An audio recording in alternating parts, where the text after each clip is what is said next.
I have the computer, I have the internet at my fingertips. The classrooms are wonderfully plugged in here at OLLI Asheville, and so I can pull up anything that I didn't pull up before so that we can naturally continue that conversation. Although our larger rooms, which can hold 100 people and more, you can try to get out there in the crowd. It's just a lot harder.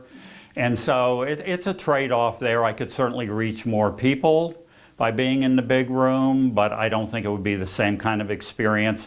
And also for me, the ability as a teacher when I'm talking to see faces and see people kind of pulling at the tether to say something and so forth is really important for me to have that kind of experience. I spend an insane amount of time preparing my PowerPoints, and that's partly because the other classes that I take, for the most part, their PowerPoints have visuals but very little text. I know that a lot of my participants like to look over the PowerPoints later, so where in 15 minutes I will probably have 8 slides with text summarizing the major points that I'm going through so that people can look at them later and reinforce the ideas that I brought up.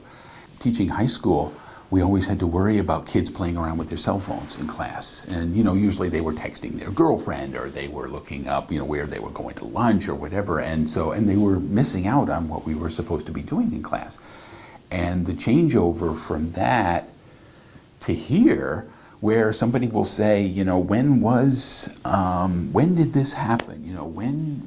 When did they start the Manhattan Project, and whose idea was it originally?